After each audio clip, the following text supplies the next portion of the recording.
Welcome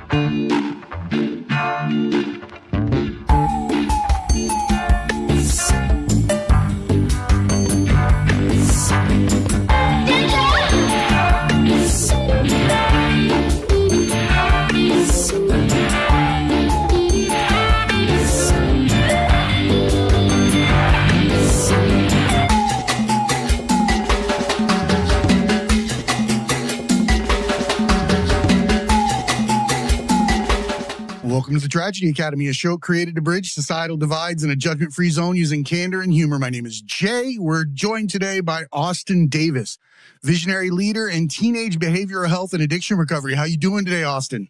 I'm doing fantastic, man. So glad to be here.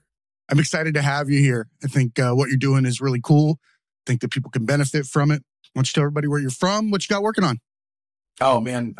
Grew up in the Dallas-Fort Worth area. So we live on the west side, Fort Worth now. So, man, doing adolescent treatment for the last 7 to 10 years or so, and 20 plus years, and just working with teenagers in general. So, you feel that's a calling, huh? Oh yeah, absolutely. Since I was 18 years old, just kind of knew I was supposed to work with youth in some way. Yeah, I believe that's everybody's got a purpose. And when you find that purpose, it's your duty to act upon it. That's why we're here. Nothing more, nothing less. I think that you finding it when you did is when you were supposed to find it, right? I think everybody crosses their paths, at the moment that they need it in their life. And yours in particular was something that people could benefit from. You were ready to have discussions regardless of the age. And I like that. And I think that we need to listen to our youth a lot more when they talk about what they're going through in these situations, because their world is changing so quickly that they don't have the foundation that we had before the bomb went off, right? Mm-hmm. Before this technological bomb or this hell to heaven slot machine called social media that you spin in front of you. You're like, what is next? Yeah. Puppies, genocide, puppies. How's that going to affect the head, right? So I think, though, that we come to junctures in our life that lead us different directions. And if we act upon them, you end up in a place like yourself where you end up, even though you're working with some of the hardest and most challenging scenarios in life, I could probably guess that you're pretty fulfilled with doing that, aren't you? Yeah, most days, right? It's always the one that comes back that makes you go chase the 99. It's gotta, right? So what makes a young man that's 18 years old know that he's here to help other 18-year-olds in that, in this scenario? For me, it was a God thing. It was just transition in my life. I ended up going to a Bible college, did my undergrad in pastoral ministries, thought I was going to work in like the local church with teenagers. Ended up going to seminary after that. So all through that, like 6-7 years working with teenagers in some capacity in local church. And every time somebody gets in a fight, runs away, gets pregnant, starts doing drugs, we're not opening Romans and exegeting, right? I'm going, hey, what's going on in life? Using those counseling classes that I had. So ended up going back and get my master's in counseling. And I was just like, okay, this is it for me. This is how I'm going to intervene on kids' lives, probably for the rest of my life, right? Is using these kind of counseling skills, if you will. So yeah, that's kind of the real short story. No, I think that's an amazing story. It shows that you had dedication to your path. You knew what you wanted to do, and you just continued to add tools to your toolbox, so to speak. Right? Yeah. And I think tools can be anything. Tools can be falling on your face. Tools can be recovery, right? In the future. I'm sure that you've seen more often than not that a lot of people that go through those scenarios end up in a position where they continue to give back to others that are coming out of that situation. Oh, yeah, certainly. Right? That reaching a hand back, paying it forward kind of thing. So I'd like to ask, because we have a lot of recovery programs out there. There's a million different ways to, the horrible term, skin the cat or whatever.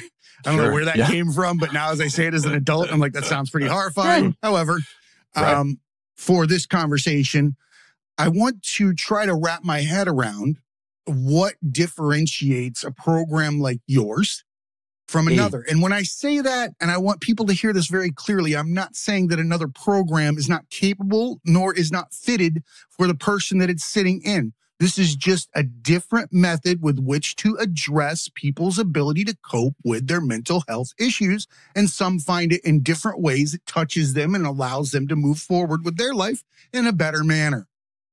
Yeah, absolutely.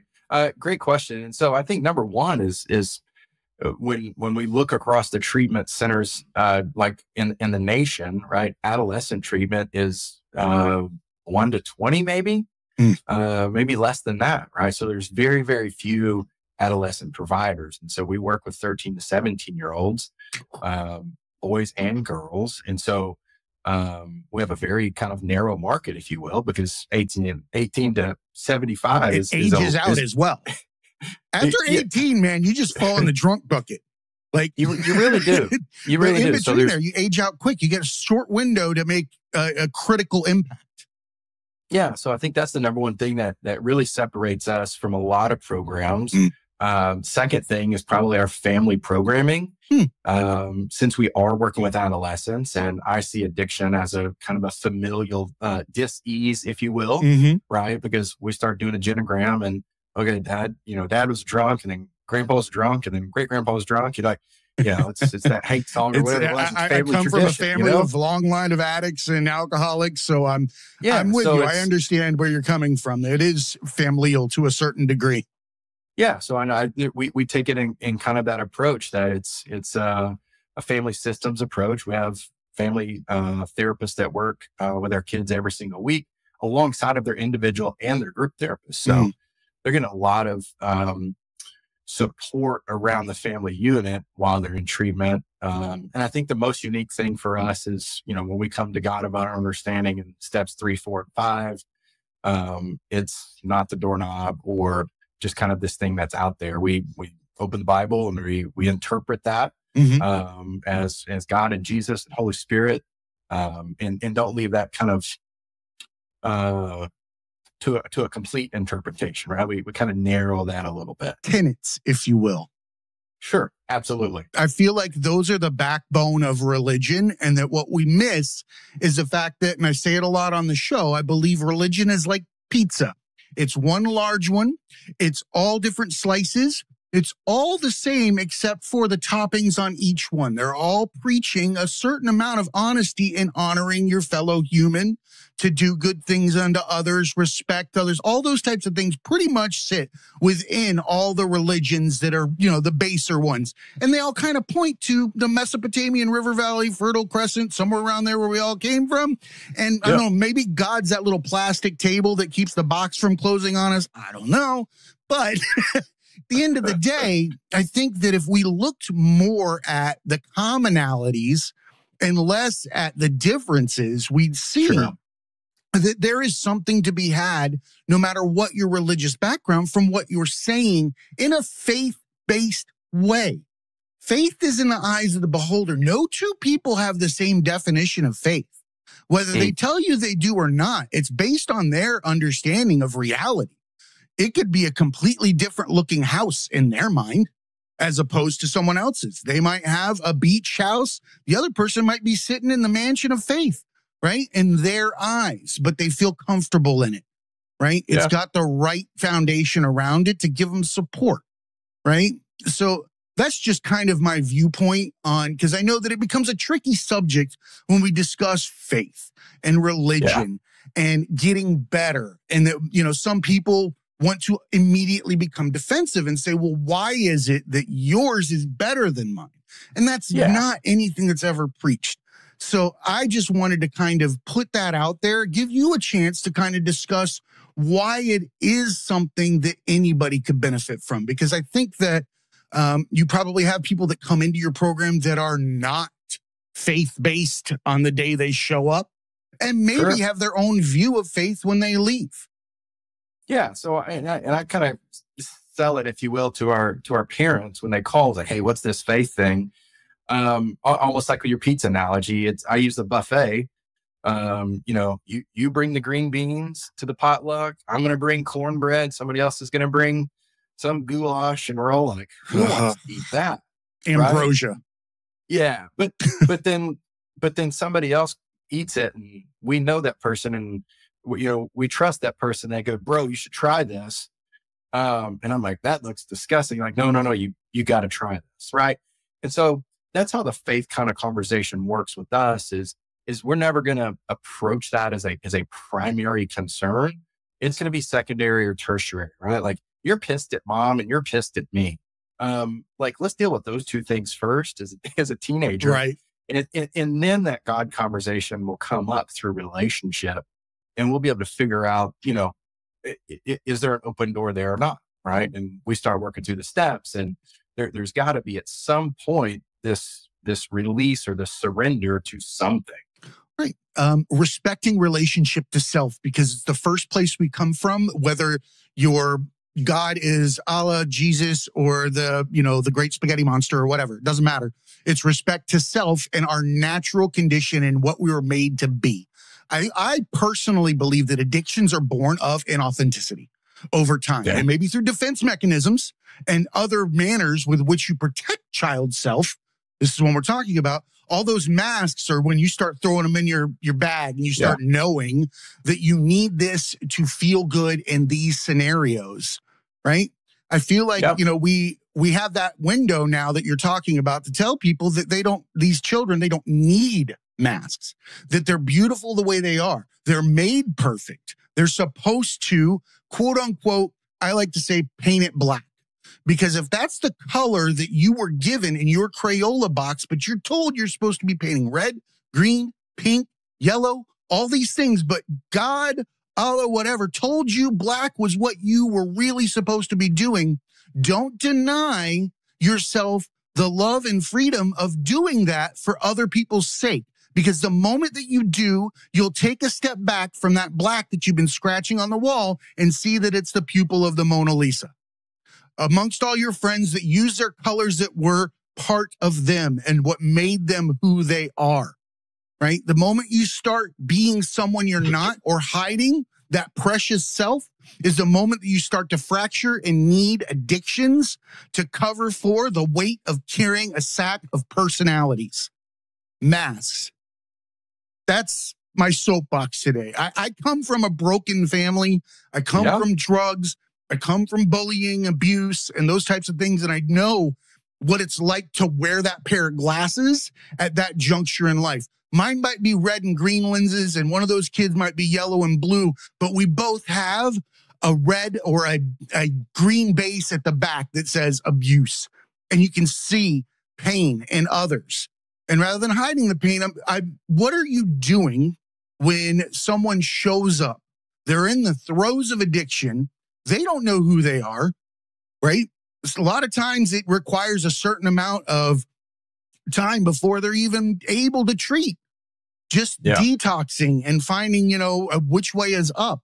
What does that look like when you see that teen show up on the doorstep in those throes of agony? Because it's painful in so many ways, because you see a child even younger than the face in front of you. No matter, I've always thought that. When I look at the oldest gentleman with, that small pint of vodka in his outside pocket, on the corner, it's still a kid. Yeah. Still a kid. And that's why I got into this. That's why I got into this treatment. Is because I was running an adult facility as a clinician, and I got 12 guys in the room that are 30, 40, and 50. And as soon as they start talking about a story, I'm like, hey, John, when did that happen? He's like, oh, when I was 13. And Bill pops over and he goes, bro, that happened to me when I was 15. And then, Mike. And so now I got 12 dudes in the room with wives, kids, businesses, lots of stuff going on, but we're all talking about their adolescent self. And so that's to me where the light bulb went off. And I was like, man, what if these guys could have a clear fork back at their adolescent self? And this trajectory would be so different. Even if it's just 1 degree of change with our kids over those decades, man, that's a way different story than what they continued to live. And so my assumption with treatment is like every kiddo comes in asking this one question, and that's, who am I? And because dad has told me this and mom has told me that and social media has told me this. And the core identity of self is very fluid. And especially in our adolescent age, it shouldn't be fluid, right? And I think that's we're malleable and we're learning. And if we don't have 100% good mentors and guideposts, we have crises and we don't know how to deal with crises. And so we get on TikTok and order some cocaine and it shows up at our door in 9 minutes. Algorithm is not sending out cocaine.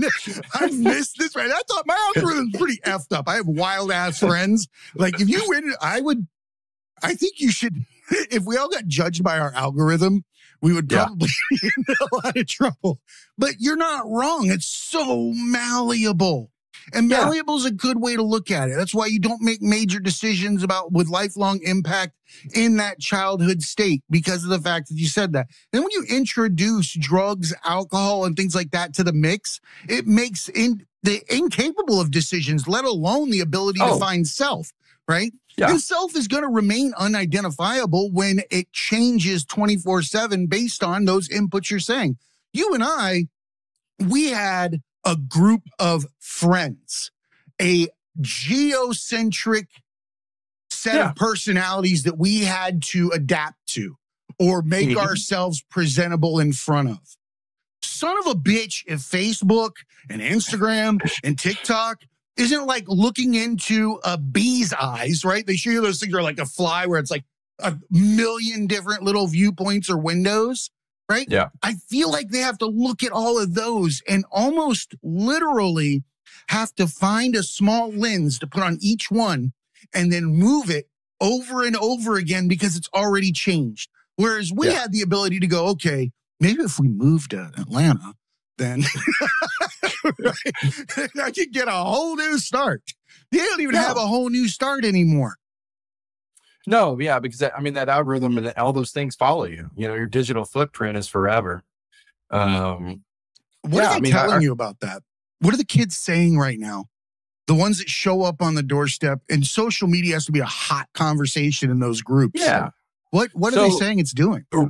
Really surprisingly, they're like, man, it's so nice not have to post right now. It's so nice not to know what's going on. So some of them, it's a relief. Yeah. For the first, 30 days, they're still just jonesing for it. They're still, pissed that we took their phone and they try to hack into the computers at school to get, onto their accounts. And I'm thinking of all the things that I would have probably done. That's why it's just great. I can hear this.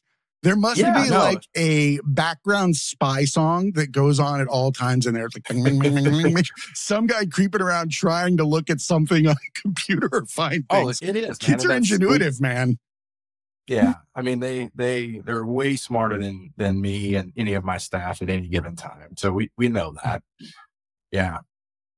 So it's something that they are grateful to have the break from. I think we've all noticed that when we've been in locations where we've not had access to our phone. The first thing you do is you find out how often you reach in your pocket, right? It's unbelievable. When the phone is removed from the equation, you get to see how reflexive that reach for dopamine is. You're just reaching in the pocket. Imagine being born with that.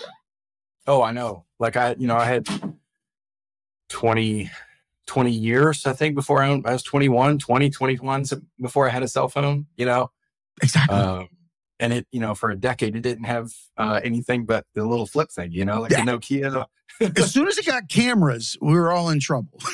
Right. And that's another thing.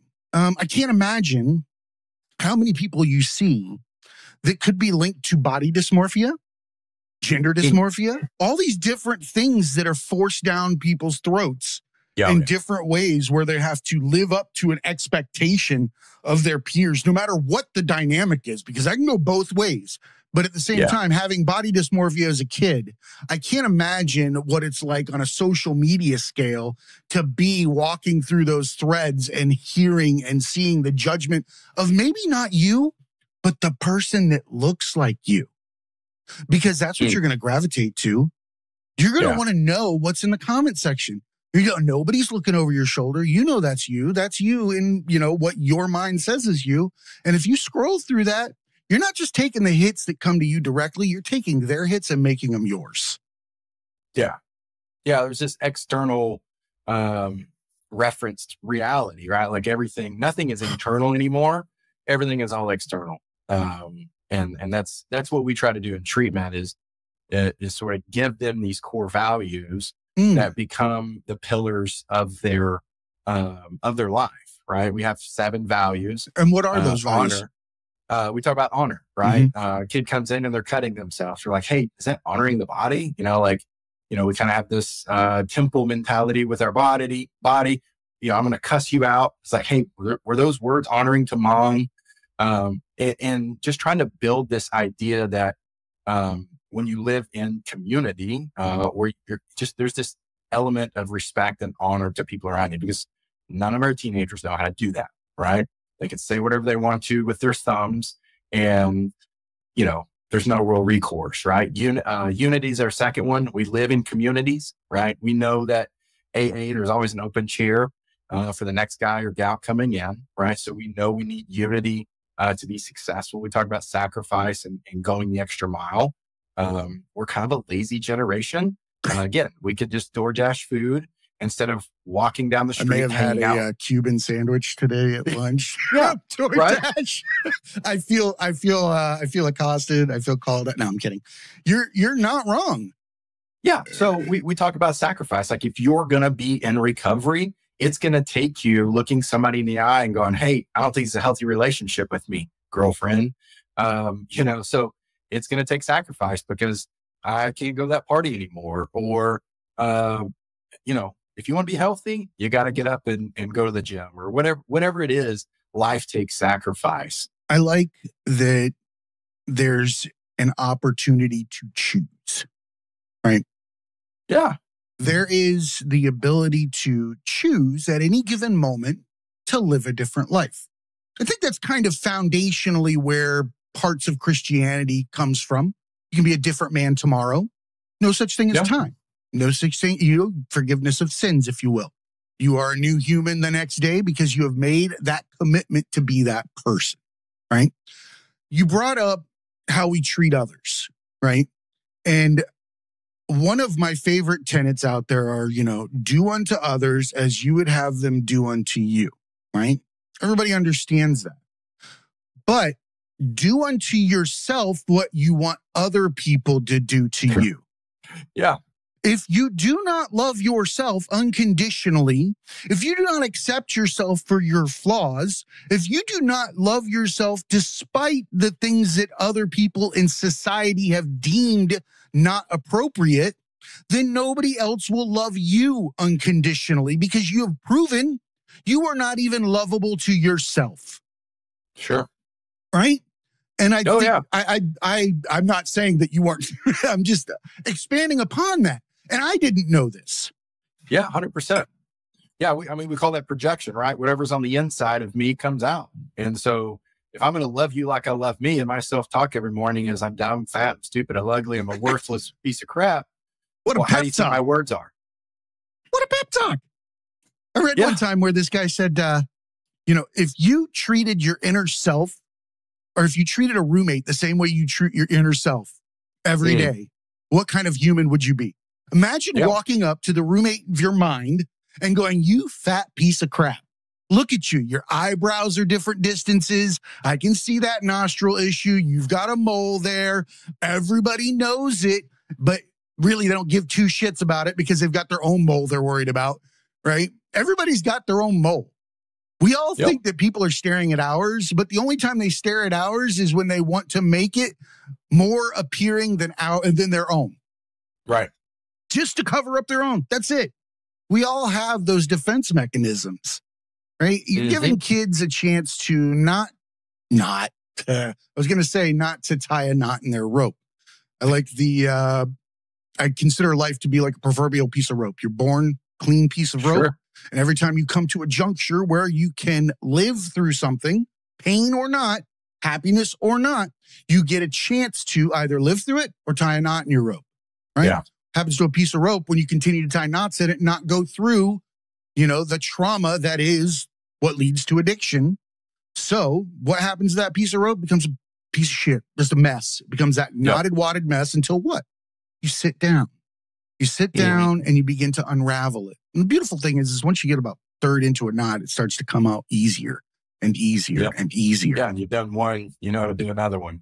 Exactly. And I love that you said that. You've done one and now you can do another one, right? How does that translate to a child in your care or at the facility who has made progress? Yeah. How do you get that? Because that is a pivotal moment. Progress once is nothing without some forward momentum after it's over, because it's easy to fall back. That's the whole concept to me of treatment is just these micro wins. We're having micro wins every single day, getting Johnny out of the bed, communicating to Johnny the night prior, right? Like, hey, look, dude, in the morning of school, you set him up for success. Yeah. So like, look, let's have a little game plan, a little respect between me and you that you're going to get up. Hey, that's a win. Right. And so we'll have a win at lunchtime. We'll have a win at group, and hopefully 7 days go by. We've had a lot of wins. Right. And we begin to build all those little micro wins. And then when he's ready to talk about his trauma, we look behind and go, hey, were you successful there? You were able to jump, 1 inch, then 2 inches, and then 3 inches. Now I'm going to ask you to jump like 2 feet in the air. Do you think that's possible? Yeah. Based on what we just did with all these little micro wins, we're able to build that rapport, build that strength, to now do the heavy lifting of why our kids come into treatment. And all of those kind of like practice. Practice teaches us that we can do something or that we're striving for, right? But I always like to remember when it's all said and done, I could have done that on day one, right? I like to keep that in the back of my head that practice is just micro proof of capability. Yeah. When in reality, you could have always hit the home run. I want to always remember that in the back of my head, because there may come a time where I think I need micro movements again, but I have to remind myself I'm a home run hitter. Sure. I've already done it once. It's mine. That's my medal. You don't get to take it back, right? I might have to go back to the beginning and run another race, but I know that is my capability. So those people that fall off the wagon with 10 years, 3 years, 1 month, whatever the fuck it is, who gives a shit? No such thing as time. Have you ever been to tomorrow or yesterday? No, you've never been there. It's always now, today. Right? So just stand the fuck up and move forward and give yourself a pat on the back. Simple as that. Right? But never put away your trophies in life. Keep them there. Remind yourself of your capabilities. Right? Yeah. Those kids should hear that. I like that you said micro wins. Micro wins are amazing. Yeah. And they're a win to self. A win to self. And that's very important, especially at a young age. Yeah. Yeah, absolutely. So if you were a child and you were in the throes of addiction and in one of these traumatic scenarios, and although this is an explicit podcast, I don't think anything isn't explicit anymore. There's the likelihood that someone could come on the show or listen to this episode, right? At a young age. What would you tell that person who is, let's face it, guilty? They're not guilty, but guilty for what everybody has said they've done wrong. Guilty in the way that they're ashamed of maybe the drug, the alcohol, or the activities associated with it. Because there's a certain amount of self-loathing that comes with that, whether you want to say it out loud or not. Yeah. Right? So you don't even feel like you deserve treatment, right? Before you ever even make the decision to go to treatment, it's usually a family member that stood beside you and told you you're worth it. Well, sometimes you don't have that side by side. What do you tell that child sitting in that position? How do they get to you? How do they get to a program? How do they know they're worth it? Yeah. I mean, most of our kids come in because mom and dad have said it's time, it's time. And they come kicking and screaming and they don't believe they need to be in treatment and it's mom and dad's fault. And, we do have some of that shame base. Like this is costing my family too much. I just need to get out. I need to go home because, my whatever. And, a lot of those are excuses. So we just reframe that. This is all about identity. And we go back to like, hey, like you're worth this, or your parents wouldn't have done this, right? They wouldn't have called and researched and toured and talked to me. And they put all of this plan together, because you're important. And that's just a constant reminder to our kids, right? Every kid that's in our treatment, boy or girl, yeah, they're in that shame cycle. So we try to, every single day confront that in their life. And so through our values, through our clinical programming, through life skills, we're attacking that shame cycle every single day. Because we know if you're in fight or flight, you're not going to learn, right? You're not going to heal. It's like trying to yell somebody to change their vote. Who does that? You're in an argument. You're not going to change my mind when I'm in a state of mind that is not malleable. Yeah. Yeah. So it's just this constant, formation of self. And I think that's just the evolution of that treatment process, is these aha moments of just knowing who they are. The more I know you, the more I know me, and the more I know God, kind of that 3-legged stool that leads to some self-actualization. It does. The moment of stability provides clarity, right?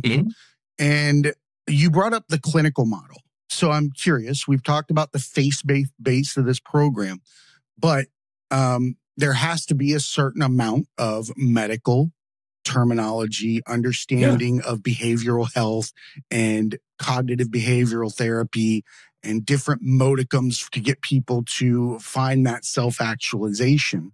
What does your program do with that leg of that stool?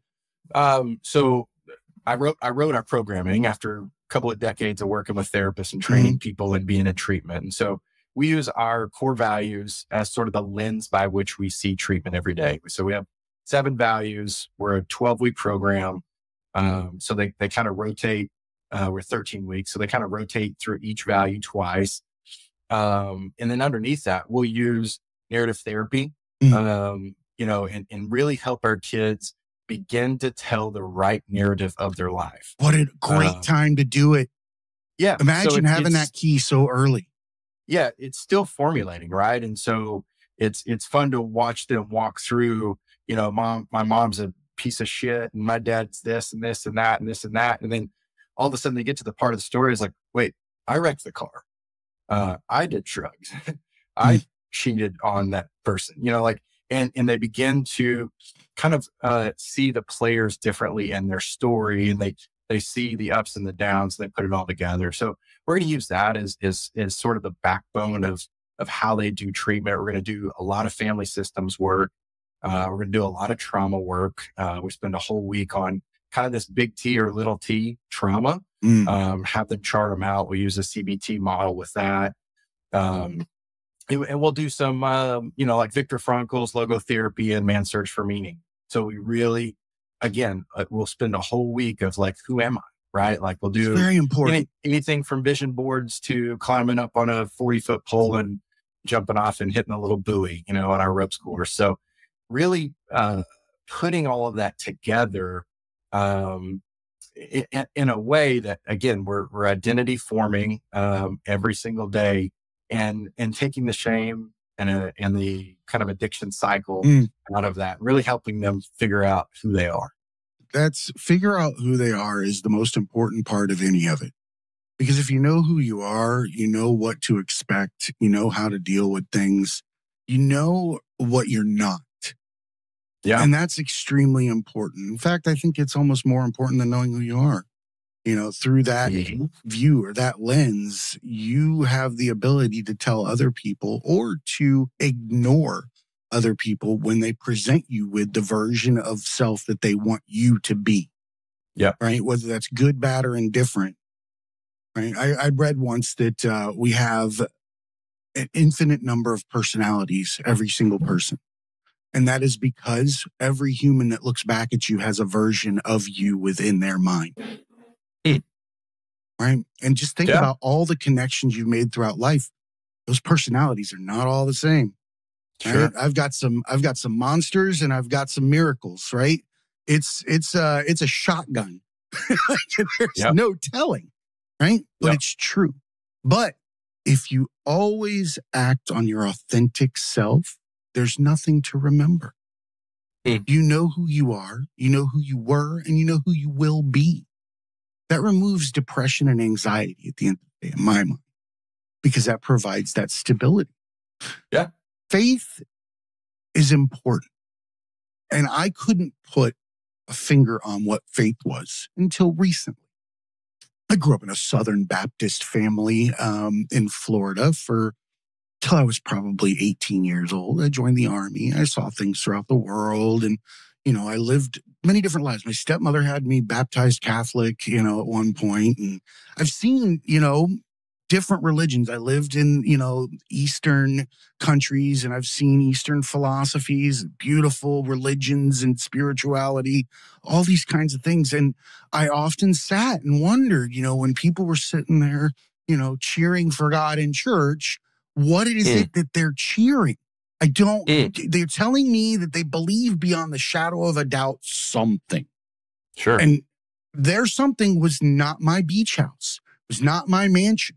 There was no definition that had fit. I was still walking down that street, Faith Avenue, looking left and right for where I was supposed to live. And where I was supposed to live was found in meditation, right? And I like to point out that Christ went away. He meditated. That's prayer in my mind. Sure. Right? It's a divine conversation with self, right? And when I sit down and I meditate, for the longest time, if I told you to breathe, watch your breath, or whatever it is, most people take over. We're so arrogant that we begin to breathe. If I tell you to watch your breath, you go, right? Even when you go into meditation. And it was presented to me that to no longer do that, they gave me a tip. Because you're supposed to watch your breath like a metronome. Because your breath is predictable. In fact, it's the most predictable thing in your life. And for me, faith was sitting down and trusting that my breath would return on its own without my effort, but witness it. And that gave me that moment to understand that breath is always there. I have faith in the return of breath, a second heartbeat. That's a foundation for me to respect what it is to be a person, to be here. Because there's no other human being that can replicate that. We don't know where it comes from. We're so ignorant. We got boxes on walls with 2 paddles that wake us up, right? But we don't know where we're coming back from. But we do know that we'll always breathe. We'll always have a heartbeat until we don't. So you have to have faith in it each and every day that you get up, right? And that's faith in loving yourself, faith in that you deserve to be here. Otherwise, you wouldn't be here. I love that you are inserting yourself into a position where if I were older and come to you in the throes of addiction, you may have the opportunity to throw a pillow underneath me after I jumped off a building, right? But with what you're doing, you have the ability to get in front of the jumper before they ever leave. That's the hope. That's the hope, beautiful. Yeah. That's a life's mission that most people don't recognize they have the capability of doing, right? Yeah. If you had the opportunity to talk to others with your capabilities, with your knowledge or experience, and they have not taken that step to go independently and start helping people, because you can get trapped in ICD-9 codes and insurance world and all these other places that don't allow you to effectively be a medical professional or a healer at the end of the day. That's a box you can't live in and affect change at the same time, right? So how do you get those individuals to maybe shift their desires for change into a field like yourself with maybe better opportunities and less box? Yeah, I'd say come work for me, right? Hey, like what's wrong with that? Send me your application. No, I think, the entrepreneurship world is not for everyone. It takes a certain human. When I did this, everybody said, don't do it. A, don't go work with teenagers. B, don't go to do it on your own. Because I had my whole career kind of set in front of me, feet up on the desk. I could have done that for the next 25 years. But this need just kept calling me and seeing teenagers and things like that. So yeah, I mean, if anybody is like, I'm being called to do this, man, go do it. Right. If do it. For me, it was a calling from God. And everything has been supplied, It always will be. So, I think if it is, not out of selfish gain and ambition, God will be there and supply those needs. So you just have to measure it and make sure, you're where you're supposed to be at the right time. I love that. And I think that that's going to hit certain years. We have a lot of people that work in this industry that listen to the show. And being trapped in a machine, trying to affect change simultaneously can lead to your own demise. Yeah, it's terrible when you get locked in. Like when we hire people from other hospitals or institutions, and they come in and they get to work on the floor or whatever they do, and they just can't believe the kind of freedom and autonomy that they get to be themselves and not just clock in and clock out. That's what sacrifice means to us. Is like we go the extra mile for our kids, and we deliver things that are different, and that's relationship, and that's just that whole communal process of being inpatient. You can't have fake people working inside of the walls of a recovery unit, right? Yeah. You don't hire people in a recovery center to be someone other than themselves. Otherwise, you have hired incorrectly. Yeah. Right? You hire for personality and for personal values, and you train for effectiveness. Sure. Right? Because you can't train character. Nope. You cannot train character. I want to repeat that. You just can't. Right? Yeah. I can't thank you enough, Austin. Is there anything you would like to put out to everybody? Tell everyone where to come, where they can find you. Yeah. And I'll let you wrap up and we'll go from there. No, I mean, my message to kind of everyone is like, don't wait till it's too late. Right. If you got a 12-year-old and you don't know what to do, well, they're not quite 13 or 8, whatever, like go to clearforkacademy.com, give us a call, let us do a free assessment. Like our folks are there 24/7, just for parents, for clinicians, for people who got a teenager that's in crisis, so it's mental health, substance use. Don't wait. So we want to be able to help. Absolutely love that. You said something. I want to grab one last topic. What if the parents are the issue? Oh, yeah. I mean, that's why we do family systems work. Understood. And, we laugh. Our Fort Worth campus is like 30 acres on the lake. It's on a big hill. And can I go to recovery? Right. And so this is what families say. It's like, hey, can we leave our kid at home and just stay here for 30 days vacation? And so we laugh and say, absolutely not. Better outcomes are the same. Right. So we're once we change the family unit, they're going to raise that kid differently. They're going to communicate differently. They're going to respond differently when he tries to hook them and manipulate them. And so, yeah, I mean, like when the family, and this is my assumption is that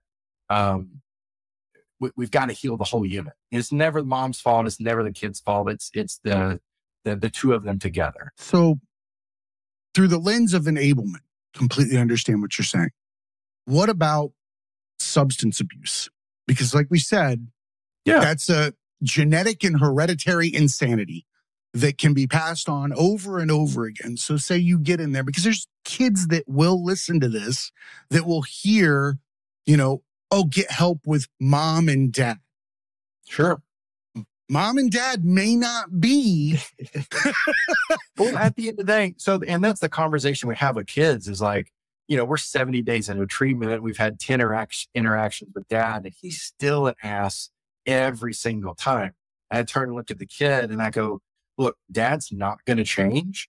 So we're going to have to build some fences around you that are boundary oriented, that are respectful. And here's your little cue cards. Dad, thank you for your input, but I don't appreciate the way you spoke to me. Right? But you're not wrong. Repeatedly doing that takes away the value of the outcome from the other person. They're only ringing that bell because they like how it sounds. If you stuff some cotton in that bitch, they're going to stop hitting it. Yep. Over and over again. That works with anybody out there.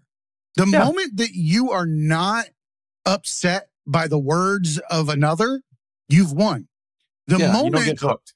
You start to move forward with things that other people tell you shouldn't do, and if it's not a nefarious activity, you're likely on the path to success. If people tell you, don't work with children, don't work in a mental health facility, it's not going to pay you well. It's not going to do any of these things. What they should be saying is, I do not believe in myself enough to stand up and go work with kids like I know that I should, that I really feel compelled to, but I don't have enough self-worth yet, so it's easier for me to tell you not to do it, so I don't have to feel guilty in your presence for having not have the strength to go out and be a better human. That's the words that I hear now. So if you're out there and you're moving towards recovery and people are like, don't listen to these assholes,